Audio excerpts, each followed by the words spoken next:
नमस्कार दोस्तों, मैं चंद्र प्रकाश यादव और आपका हमारे इस चैनल पर बहुत बहुत स्वागत है। दोस्तों, आप सभी देख ही रहे हैं कि सुप्रीम कोर्ट के अंदर में सहारा की हियरिंग चल रही है और ये बहुत ही अहम हियरिंग है, बहुत ही इम्पोर्टेंट हियरिंग है, क्योंकि यही दिशा तय करेगा किस तरह से सहारा की निवेशकों को भुगतान होगा, सहारा की किस तरह से लोगों को वापस रोजगार बहाल होगा। तो ये तमाम पॉइंट है, बहुत सारे अलग अलग पॉइंट के ऊपर में डिस्कशन हियरिंग चल रहा है। तो आज अभी तक कल तक जो हुआ 3 सितंबर तक का हमने आपको पिछली वीडियो में सारी बातें बता दी हैं और आज 4 सितंबर 2024 को क्या अहम पॉइंट बातें आई हैं मैं उसको आपके सामने रखना चाहता हूं। दोस्तों, माननीय सुप्रीम कोर्ट ने एक बात कही है कि हमें प्रैक्टिकली कोई रास्ता निकालना चाहिए, हमें प्रैक्टिकली कोई रास्ता निकालना चाहिए, व्यवहारिक रास्ता निकालना चाहिए। तो दोस्तों, ये यहीं पर एक बहुत ही आशा है, बहुत ही उम्मीद है कि कोर्ट ने ये सोचा है कि हमें व्यवहारिक रास्ता निकालना चाहिए। मैं पहले भी इस चीज़ को हमेशा कहता भी आया हूँ। कल के भी बहुत सारे जो कंटेम्प्ट ऑफ कोर्ट के बारे में जो डिस्कशन हुआ उस पर कुछ यूट्यूबर अपनी बहुत ही सहारा की बुराई कर रहे थे, बहुत सारी चीज़ें कर रहे थे कि ऐसा किया वैसा किया, एम्बार्गो के बारे में तमाम चीज़ें उल्टा सीधा सारी जिक्र कर रहे थे। लेकिन व्यवहारिक क्या है? व्यवहारिक मतलब यही हुआ कि जो पैसा पड़ा है वो निष्क्रिय पड़ा हुआ है सेबी के अंदर में, वही तो मेन है। आखिर एम्बार्गो की भी जिक्र किया, एम्बार्गो का कहा कि बेच करके सेबी में भरने के लिए एम्बार्गो नहीं था। आखिर जो पैसा पड़ा था उसको देने में सेबी नहीं दे पा रहे थे कि उसके पास सहारा इंडिया रियल एस्टेट और हाउसिंग के कोई इन्वेस्टर नहीं है। तो व्यवहारिक यही है कि वो जो पैसा पड़ा है वो पैसा सोसाइटी के मेंबरों को दिया जाए। ये एक व्यवहारिक चीज़ें हैं।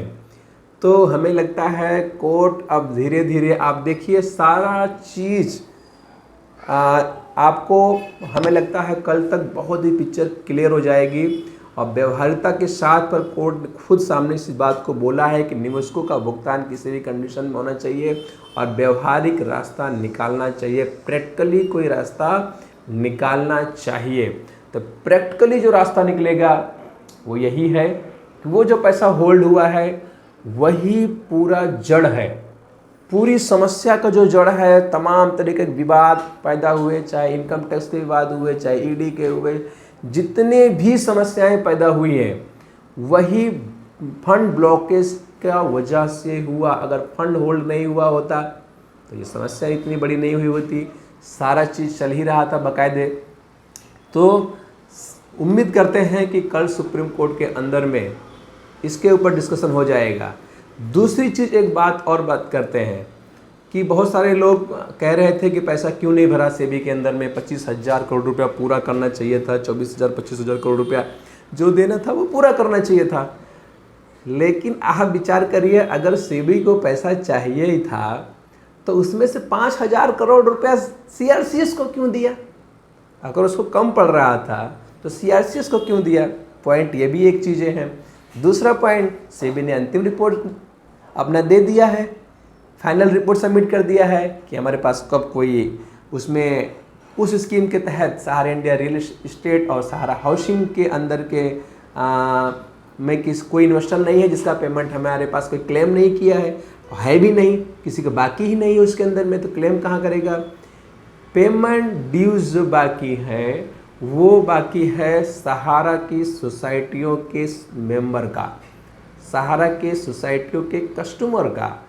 तो ये चीज़ यही है कि ये पैसा वापस सहारा को ही आना चाहिए और कल की डेट में यही हमें एक रास्ता दिखाई दे रहा है।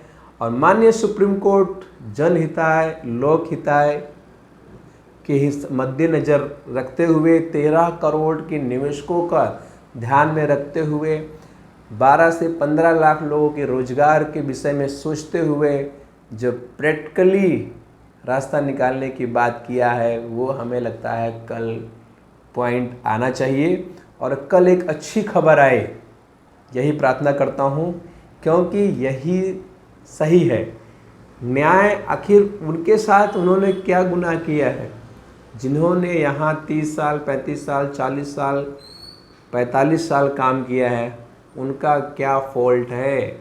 जिन्होंने अपना पैसा यहाँ निवेश किया, इतनी बड़ी कंपनी देख करके, इतना सारा चीज़ करके, उनका गुनाह क्या है? उनको तो न्याय जल्दी मिलना चाहिए, उनका निवेशक मिलना चाहिए। उन्होंने अपने बच्चों के लिए पढ़ाई, तमाम चीज़ों के लिए निवेश किया, अपने भविष्य के लिए निवेश किया, आज नहीं मिल रहा है। तो वही फंड जो ब्लॉक है, वो फंड अगर मिल जाता है, और जो एम्बार्गो की बात थी हमने पहले बता दिया था, बेचकर सेबी में जमा करने के लिए एम्बार्गो नहीं था, बाकी वो पैसा बेच करके सहारा ग्रुप अपने सोसाइटियों के जो कस्टमर है उनका भुगतान नहीं कर सकती थी। तो कल ये मुद्दा भी आएगा और एक सही रास्ता निकलने की उम्मीद है कि कल एक अच्छा रास्ता निकलेगा, जिसके माध्यम से सभी निवेशकों का भुगतान होगा। जो भी अपडेट आएगा हम आपको कल बताएंगे क्या है। और मेरे इस चैनल को सब्सक्राइब कर लीजिए, लाइक कर लीजिए, शेयर कर दीजिए, ताकि आपको और जिसको भी आप भेजेंगे उनको लेटेस्ट अपडेट और जो एग्जैक्ट पॉजिटिव वे, मेरा व्यू हमेशा पॉजिटिव वे से रहता है। बहुत सारे चीज़ लोग हैं, यूट्यूबर हैं, वो नेगेटिव चला रहे हैं, लेकिन मैं सबका हित जिसमें समाया है, मैं बात वही रखूँगा। कुछ लोगों को बुरा भी लगता है, मुझे कोई फ़र्क नहीं पड़ता है, वो जो ना देखें, मुझे कोई ऐसा वो नहीं है, मेरा कोई ये नहीं है, धंधा नहीं है, इसलिए मुझे कोई दिक्कत नहीं है। बस मैं एक ही चीज़ कहना चाहूँगा कि क्या सही हो सकता है। मैं एक कार्यकर्ता भी हूँ, एक जमाकर्ता भी हूँ। शायद आज तक मैंने बोला नहीं है, लेकिन ये बात मैं रख रहा हूँ कि मैं एक कार्यकर्ता भी हूँ और एक जमाकर्ता भी हूँ। दोनों दृष्टि से मैं देख रहा हूँ, और दोनों दृष्टि से देखने का मतलब यही है कि दोनों का फ़ायदा कहाँ होगा, दोनों को उनका लाभ कैसे मिलेगा। तो दोनों का लाभ इसी में है कि लोगों का भुगतान हो जाए, निवेशकों का भुगतान हो जाए, और कार्यकर्ताओं को रोज़गार मिल जाए, कंपनी बाहर चले, सारी चीज़ें पहले की तरह हो जाए। यही सब में सबका हित इसी में समाया हुआ है। मॉनिटरिंग बॉडी अपना सही ढंग से उसका जो है चलाएं, मॉनिटरिंग करें, और यही मैं कहना चाहूँगा। इसी के साथ अपनी वाणी को विराम देता हूँ। कल 5 तारीख को जो भी अपडेट आएगा मैं ज़रूर, जैसे मेरे पास आएगा, हम आपके साथ ज़रूर साझा करेंगे। इसी के साथ अपनी वाणी को विराम देता हूँ। बहुत बहुत धन्यवाद। Thank you. नमस्कार। शुभ रात्रि।